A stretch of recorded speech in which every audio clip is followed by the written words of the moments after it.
What's up guys, this is Skate Tutors, and this is how to learn how to kickflip for beginners in your backyard. This is actually the first place I actually learned how to kickflip, was right here. I figured it out. It like clicked in my brain how to actually land on the board after you do the kick and flick.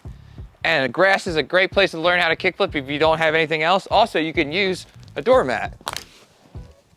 Like this, right here, doormat. Also, this is episode 1 of a 3-part series on how to kickflip for beginners. And I also put a link in the description of this video to those episodes. So click down there if you want to check them out. You guys gotta remember, when you're learning new tricks, you guys should always wear a helmet and safety pads. Also, you want to make sure you got your ollies down at least 3 inches high while moving. You really want to have them straight. You want to have good pop on them. You want to get that ollie really high off the ground and solid. All right, here's my foot placement for when I kickflip.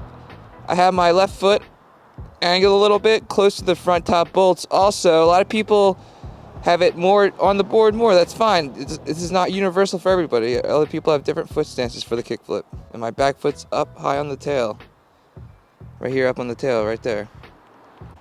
All right, once you have the foot placement down, you really want to like bend your knees to really get that pop. And once you pop up like an ollie and you slide your foot up, you almost want to slide it up and like up and out off the nose. You'll feel the skateboard pressure of the nose, and then you kind of like flick and then karate kick out up, and the board will flip.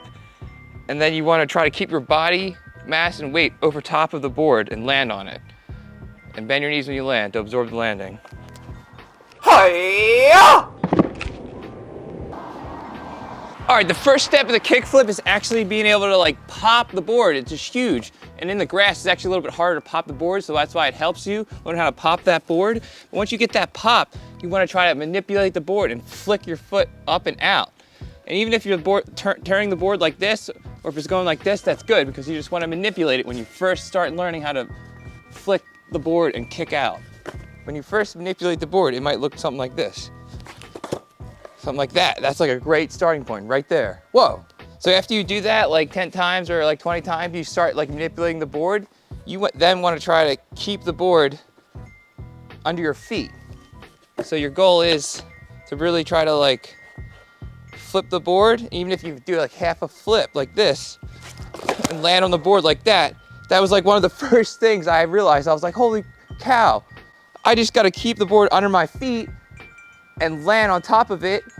And that's how you land the kickflip, because once you land it like this, you just need the second half flip to land it. And then once you get here, the reason that you might not be getting the full flick and like kick out is you might not be like kicking the board like fast enough and flicking it where it's going to spin the board quick enough, and then you can bring your foot back on. So this exercise really helps you learn how to like pop and flick that foot out. And once you get that flick out, you got to bring that foot in. Hi-ya!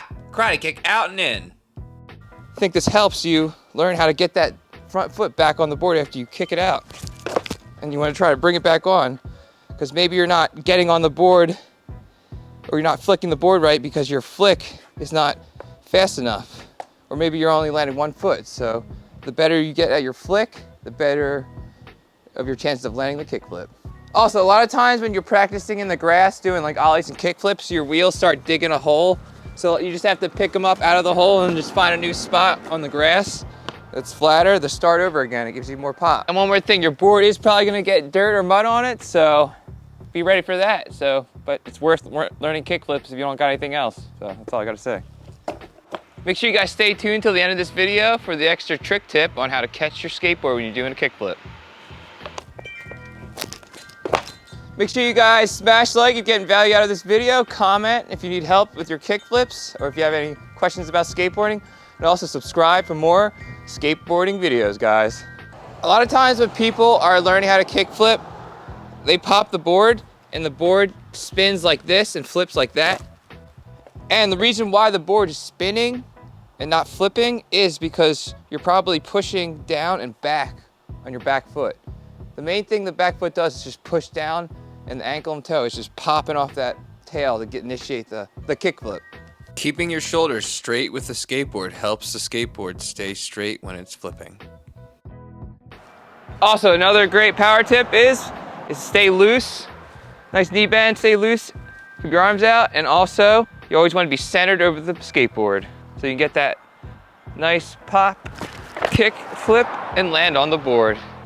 All right, the last tip after you get down the kick and the pop, and you're really starting to get that flip, and you almost feel like you're landing on the board with 2 feet, you actually can learn how to land on the board by catching the board with the back foot. So once you do your flick and kick, you want to try to catch the board with your back foot, because your back foot is the first part that catches the kickflip.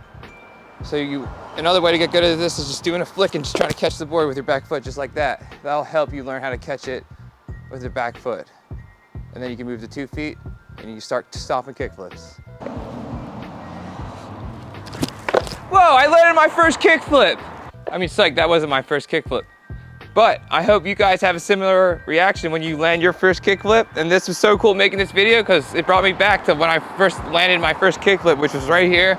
And then I learned how to do it on pavement. And that's what we're going to talk about in the next episode, is how to do the kickflip on skater trainers and then on pavement. So make sure you guys stay tuned for those next 2 episodes. Just click on the box on the screen for the next episode of how to kickflip for beginners. Peace out, guys.